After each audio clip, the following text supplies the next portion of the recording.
I really don't feel like talking. Um, Still depressed, but like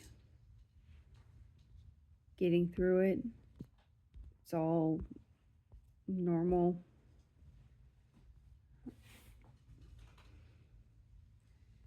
And Brian's being fucking annoying.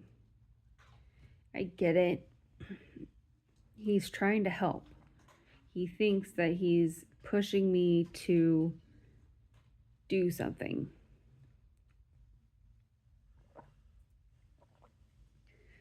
And to an extent, he is, because I did schedule ketamine and I wasn't going to. I'm willing to try at home. It just makes me really anxious. So I haven't done anything about it. So I'm doing a $450 infusion. And it feels like such a waste of money.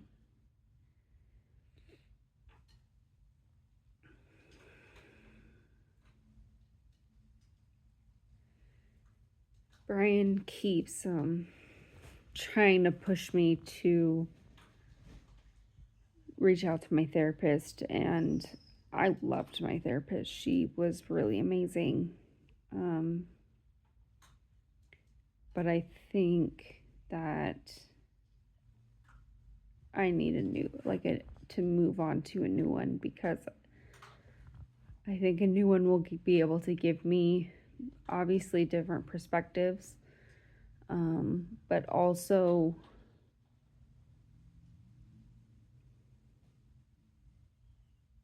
I'm in a different place now than I was when I first met my therapist. And I think it's a pretty significantly different place. And I think a new person will give me,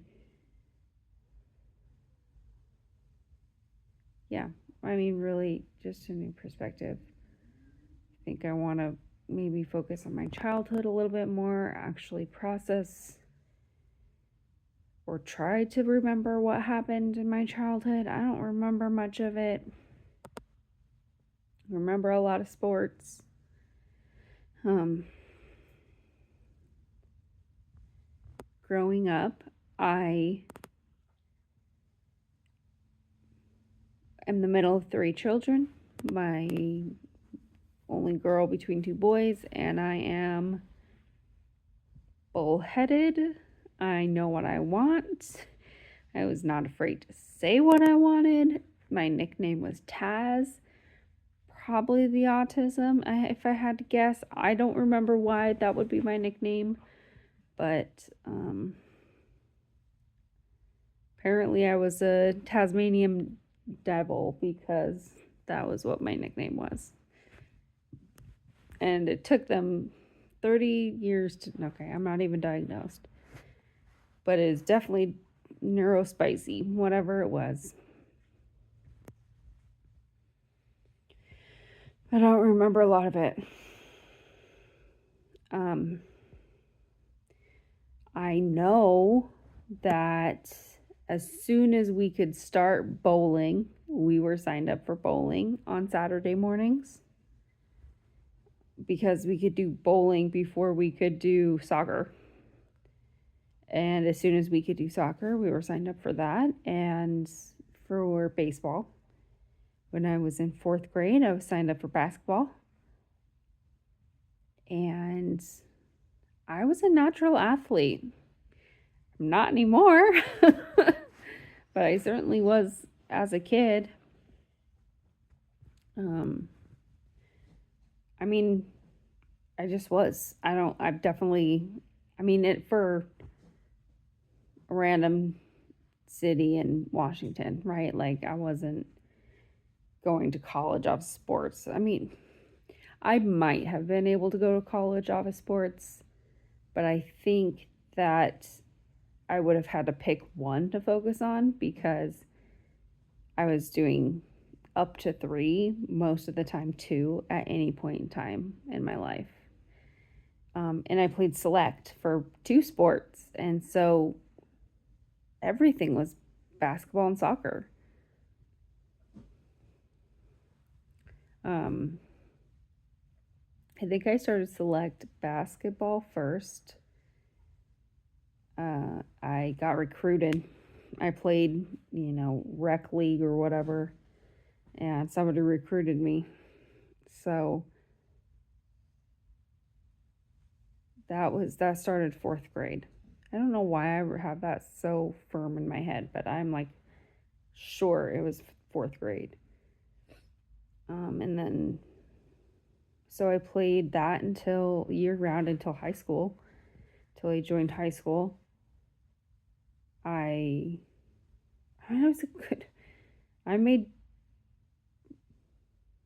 um, junior varsity as a freshman at a 4A school that basketball. The women's basketball team went to state almost every year when I was there. So it was actually a good team, and I made JV, so I had to have been good to an extent. I was a terrible dribbler. Honestly, I really feel like I was average. I was just aggressive. I was competitive. Anyways. And then I don't know when I started playing select soccer, but started playing select soccer sometime. Probably middle school.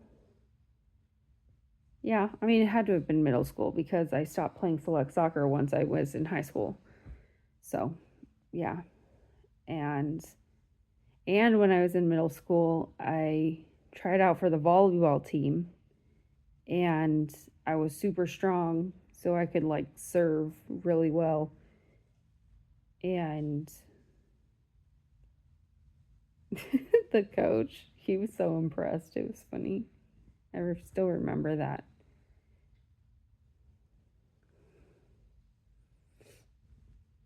Yeah, I was naturally good, but I don't think I was ever great at anything. I did not have the stamina for soccer. I just, I'm not a, I can't run that much. I hate running. And then basketball, there might be some trauma around basketball.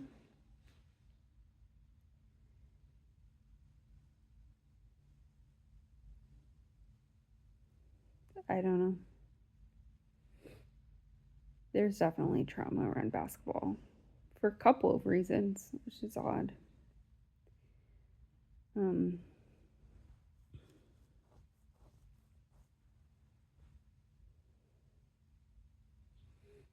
yeah, I mean, so I specifically remember that I went from like a volleyball game, and this is in middle school. I went from a volleyball game to a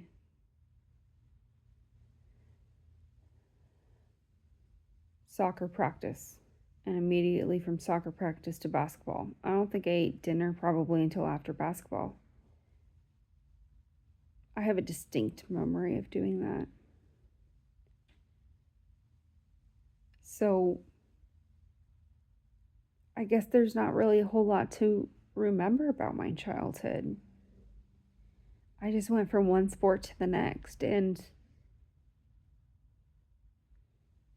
I've never been good at making friends. If you were going to meet a lifelong friend, that would have been a really great opportunity to do so. But no, not for me. Friends, that is. Brian said that I gave friends an ultimatum, and I disagree with him. I think that I made clear a stance that I have. I wasn't aggressive about it, but I was plain about it. It was pretty straightforward. And I wasn't going to not invite anybody. That's why I sent them all a text. If I wasn't going to invite them, I would have just asked them the question and then not told them about it. I'm going to text a couple of them tomorrow and ask them if they're available and if they would like to join.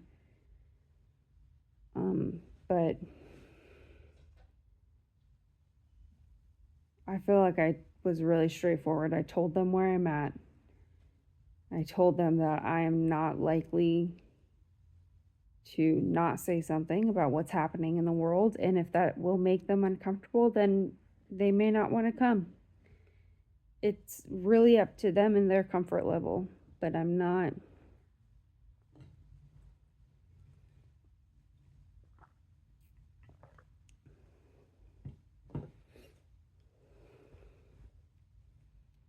If they want to come and they support ICE, then they're coming with the preparation that they might feel uncomfortable.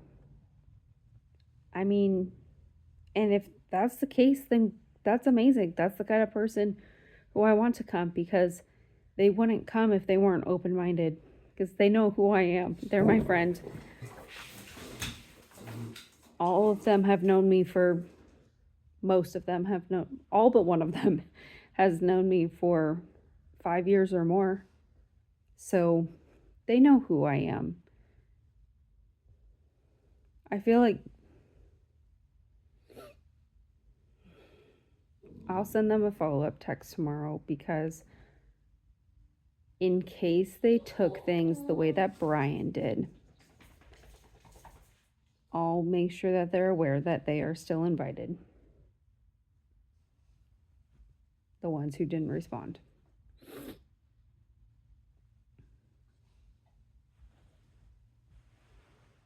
I don't have any intention of having a debate about it, but I might say how angry it makes me. And if they want to, like,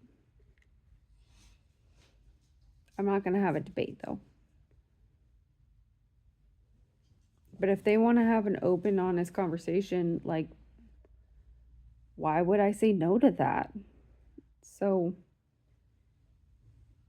I don't feel bad about anything that I said. I read it repeatedly and I felt like it was genuinely me. And sometimes I'm hard to take, but if I can't unmask with those people, then maybe they're not friends. Maybe they're good acquaintances. We see each other occasionally still. I'm not going to exclude them from my life, but like, they're not going to be my number one priorities.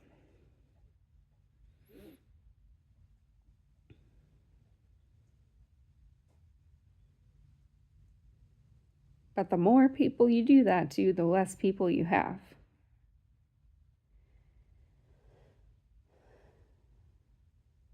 But it is worse to have the half friends, the people who want to pretend you're friends, but like, if you really come down to it, you're good acquaintances. Like, you have no fucking clue what's going on in my life, and I have no fucking clue what's going on in your life. Because you're not good at texting, then make a phone call. But they don't talk on the phone, so we should talk on the phone more. Millennials, all of us. But we started it, kinda. So we gotta take it back. Have a fucking conversation. What's 1 hour out of your evening?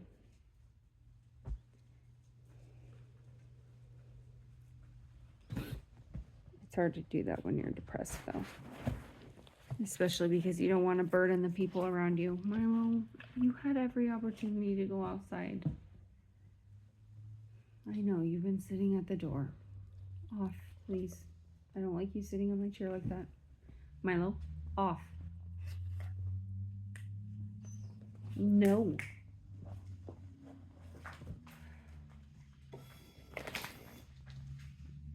Too long, sorry.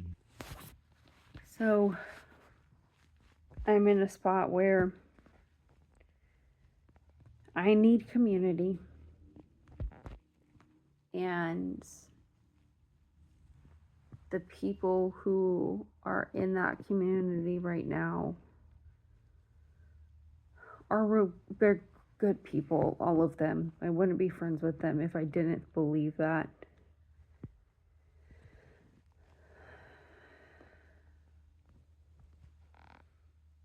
But all but one of them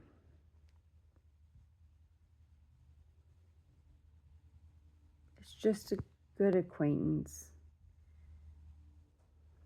You know, like, we're not staying up to date with each other consistently. We're not sharing our lives with each other. I would say that I have 4 total people who I actually share my life with. Brian, obviously. Candace, because I see her every 2 weeks because when I get a massage. So, we catch up in that hour. So we spend an hour together every 2 weeks. And we talk about real life because we are friends. But we catch up with each other pretty frequently. Lorna. She is what I would consider the best friend that I have that is not a romantic partner.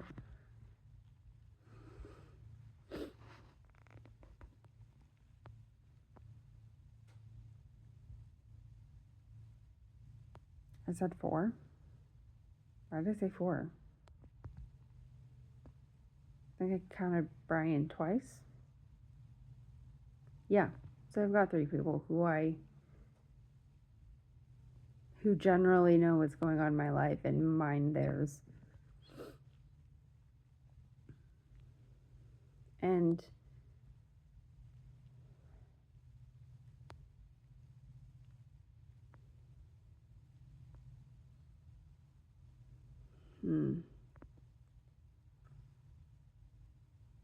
yeah. Sometimes one of them makes me feel like I don't even want to say a friend of convenience, because sometimes a friend of convenience.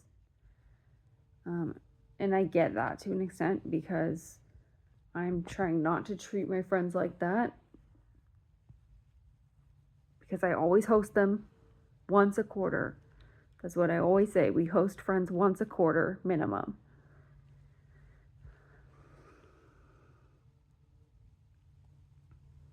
So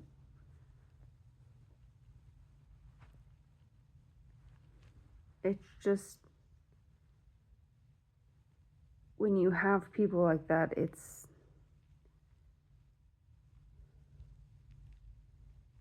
can be overall difficult to let your guard down, especially if you're sober. Which makes me feel like I want to be high when I have friends over so that I can make sure that I can speak my truth.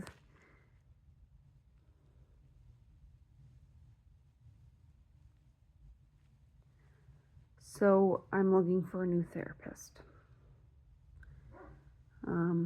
I posted something on the ketamine Reddit, and someone responded with a certain kind of therapy that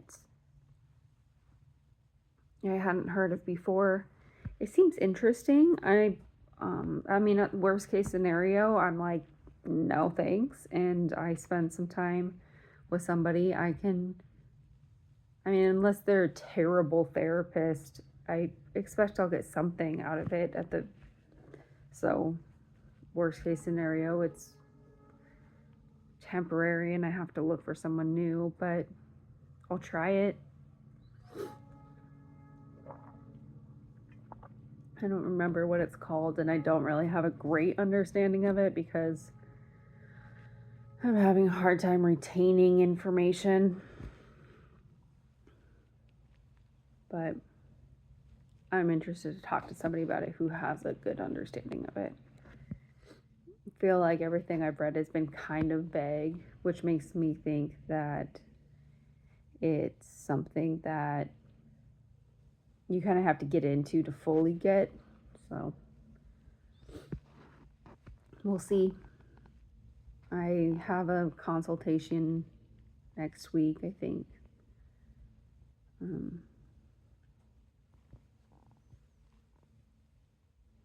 Yeah, I think it'll be interesting to potentially see about diving into my childhood and seeing if there's more that I can remember, or if, yeah, just we'll see. I'm hoping that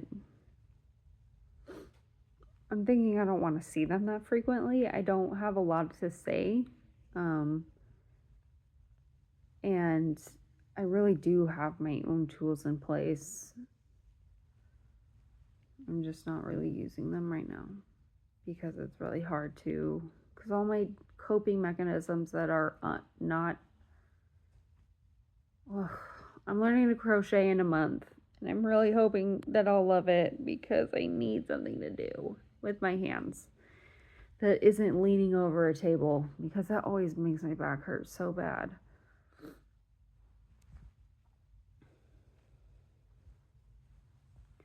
I want to start getting up a little bit earlier in the morning. That's the problem. I don't want to do that.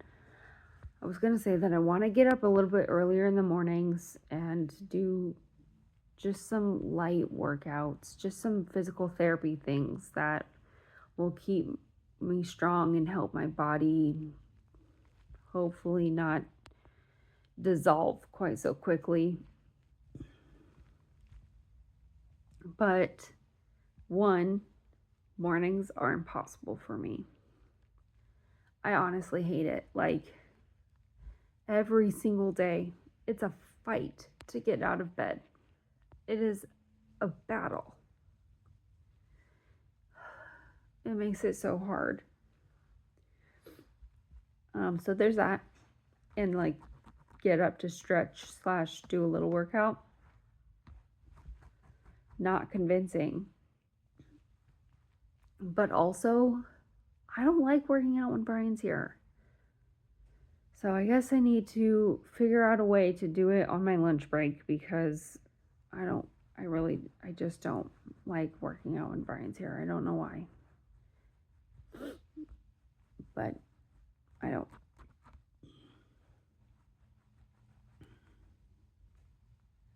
But I need to start doing that, because sometimes it feels like my body is dissolving. Ooh, I need to put Never Can Breathe on my allergist appointment list. Always have a drippy nose. Anyway.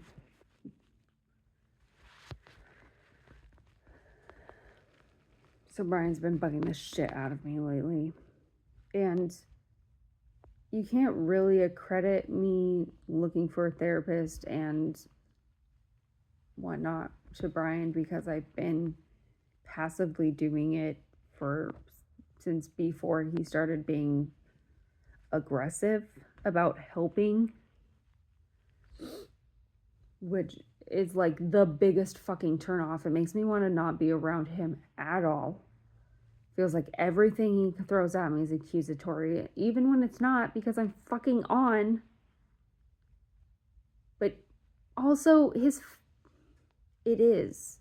A lot of the time it is. Whether he means it to be or not. He is so unaware of his tone of voice.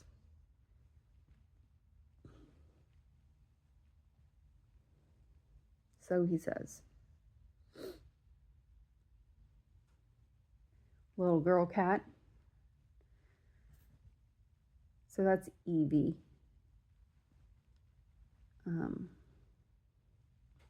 When we got her, she was a second cat. We had a boy cat named Blaze before her, and he is a great cat. Truly, everything you could possibly want in a cat. Just easygoing and cuddled the exact right amount. Had a personality. He was great. And then when he was one-ish, we got Evie. And she fucking came in the door screaming. She's so loud when she meows. Such a vocal little bitch. Her nickname's Little Shit because she's a little shit. I relate to her. She's sassy as fuck, but she loves me. She hates me, but she loves me. Don't you, little girl? Yeah, slow blink at me. I see you. She wakes me up in the middle of the fucking night to just purring. She's so loud. She's screaming since the day she walked through the door. Oh, Blaze. So she comes in screaming. She's running underneath the dogs first day, basically. No, not basically. It was first day. And then I think it was the second day she force snuggled Blaze and he was totally fine with it. And so they slept together. They snuggled when they slept. She insisted on it and he was fine with it. And it was so cute. The best part of having cats is when they snuggle with each other. It's just so joyful. Blaze passed away. He had a heart condition and he passed right after he turned 2. And that was heartbreaking. He was Brian's support kitty, and because he was working at home, and so when he was working his tough job, he had his emotional support kitty and made it bearable. She sleeps like such a dork. I love it. She's a face planter. So cute. But yeah, it was hard. It's one of the more difficult pet losses.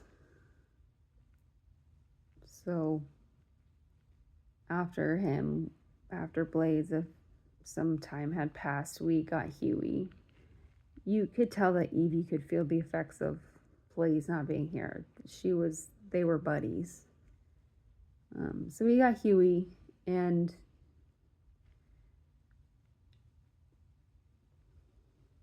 they touch very, very rarely when they're sleeping, but it happens sometimes. She truly is a shit, though. She's sassy as fuck, but she's my girl. She licks my fucking eyelids raw. That's what she does when she comes in to bed. She licks my eyelids or my nose or my face. Sometimes she likes to lick inside of my nose. She hasn't done that for a minute, but maybe it's because she can sense it's so dry. Fucking water bottle's empty again. It's always empty. That's a Sharonism. I'm always complaining that my water bottle's empty because I finished drinking it. Which is a good complaint to have, but it is annoying. Especially when you have dry mouth.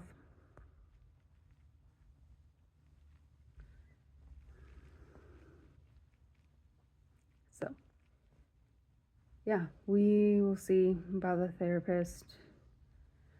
Brian was being bitchy this morning, but I scheduled ketamine for February 2nd, so week and a few days. I need to make sure that I do something after ketamine, something that brings me joy, something that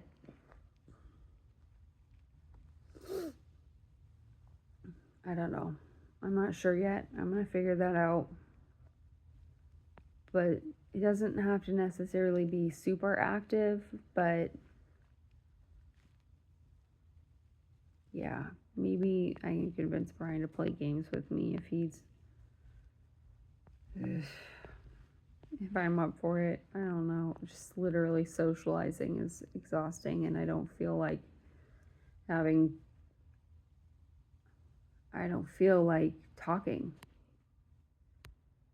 I guess which is why I'm doing this, because I need to get out of my system, but it just feels like it takes so much energy. And I'm just tired.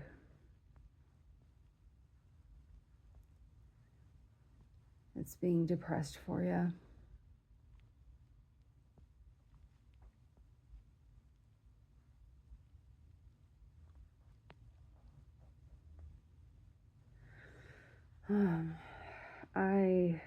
Yeah.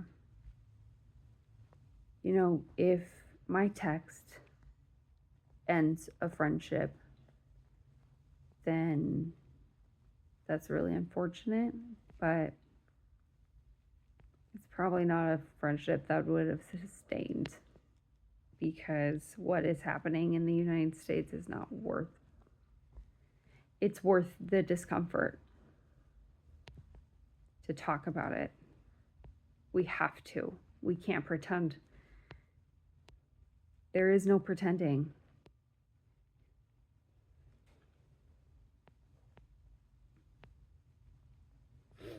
And if a friend decides not to come because they don't have the capacity for a potentially uncomfortable conversation, I'm not saying that. I don't know how I'm going to feel after ketamine. Ideally, I would feel like having a productive conversation, which right now I don't. So I think that I would have some sort of expression of how angry it makes me, and we would have the conversation to the extent of what other people want to have the conversation, and then we'll move on. But if it might go on for longer, honestly, after ketamine, if I feel better. I might be a little more confrontational, but as I'm feeling right now, I don't have the energy. I don't have the patience. So, yeah, I'm not trying to start a debate, but if that text causes me to lose a friend, then they're probably a friend I would have lost anyway. Yeah, because I'm not going to be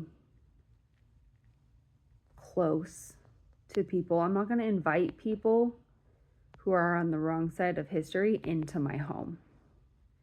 That I'm going to protect my peace, and that would not be protecting my peace. So,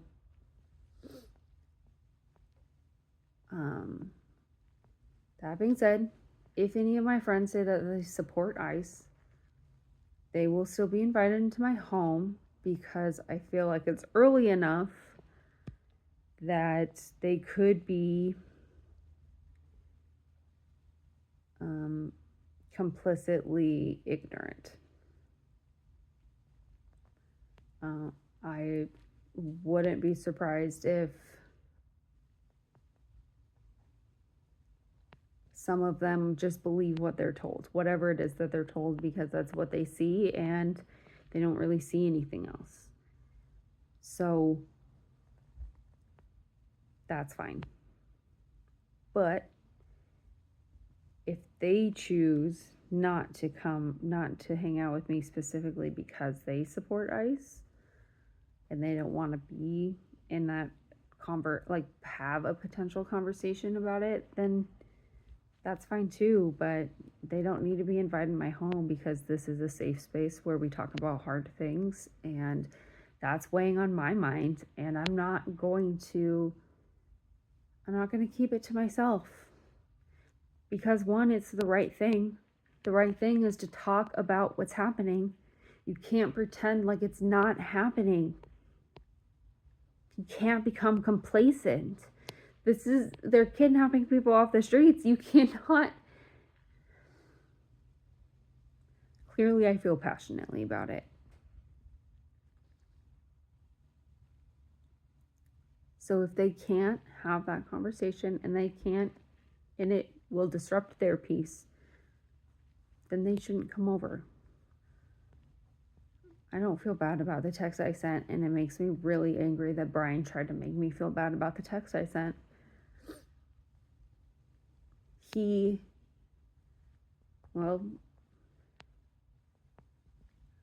didn't want to have a conversation about it, but he thought that we needed to have a conversation about it. And I didn't want to have a conversation about it because I don't want to have a fucking conversation. I don't want to talk. I'm over it. I don't want to.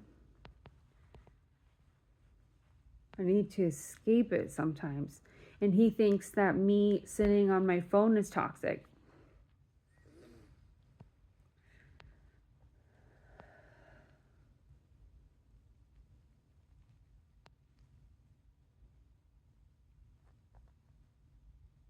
But I don't have the energy to be triggered. And the way he's coming at me is extremely triggering.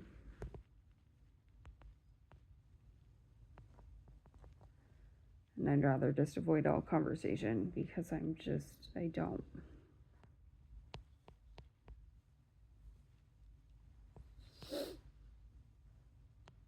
I don't feel the need to explain myself, because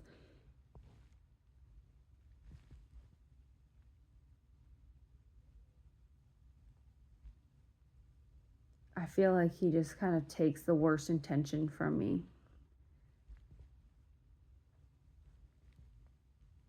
It's kind of like Jeremy in that way. Like, one time my coworker pissed me the fuck off. I was so mad. I was raging inside of the house out loud, vocally. And as I was raging, I recognized in my head that I was extremely overreacting. However, knowing myself, I needed to get it out of my system, because that is how I process. And if I don't process it out loud and rage to the machine, okay, that was dumb. Then, yeah, I have to get it out.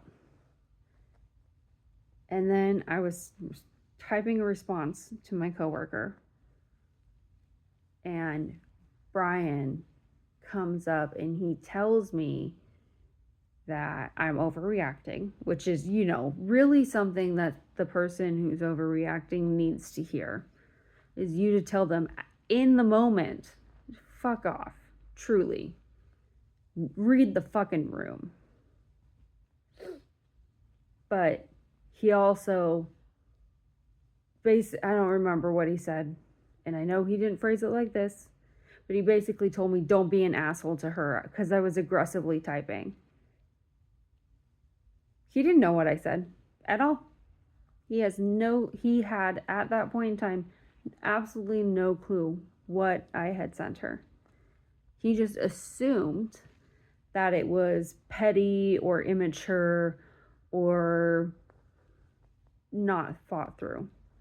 What he didn't know, and could have known without making an assumption, is that I was typing and erasing and typing and erasing and twiddling it down so that it came across the way that I needed it to. Because what she did was not okay. and she knew what she was doing. And we literally, the last conversation we had was that we were both bored. So she does my job. I'm still annoyed by it. She knew what she was doing. We're fine. We're fine now. I didn't say anything strong. We have a relationship where I could be blunt with her, but I wasn't rude. I was absolutely not unprofessional. But she understood that I was frustrated with her. She got the message. So, yeah, it just feels like every time he talks to me, it's because he assumes that I'm doing the wrong thing or that I have the worst of intentions, when I feel like I repeatedly have proven over and over again that I don't. I don't know. That's like the problem with being with someone for so long, because you have their history, you have their toxicity, you have their triggers, and it goes both ways. Because sometimes he can say something that is completely innocent and I'll get immediately defensive, especially lately. Which is probably why he's being such a dick about pushing me to it, because I'm not my best self when I'm like this.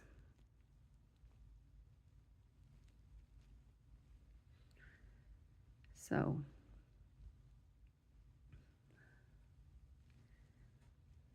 yeah. We'll see. I don't know. I think I'll talk to my therapist about ketamine. I think that's going to be one of the first things we discuss.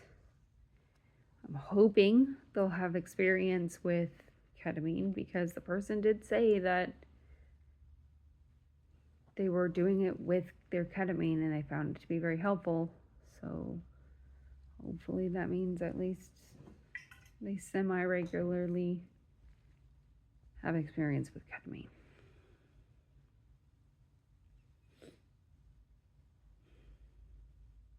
I am grateful that it's Friday.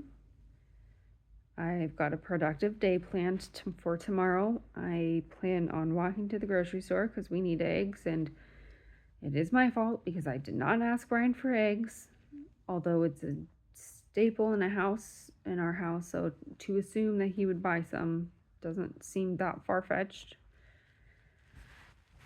But I'm gonna walk to the grocery store and get eggs because Brian works and he'll have the car, and then I'm gonna prep some crock-pot chicken for lunches so that we have food that we don't have to prepare during the week.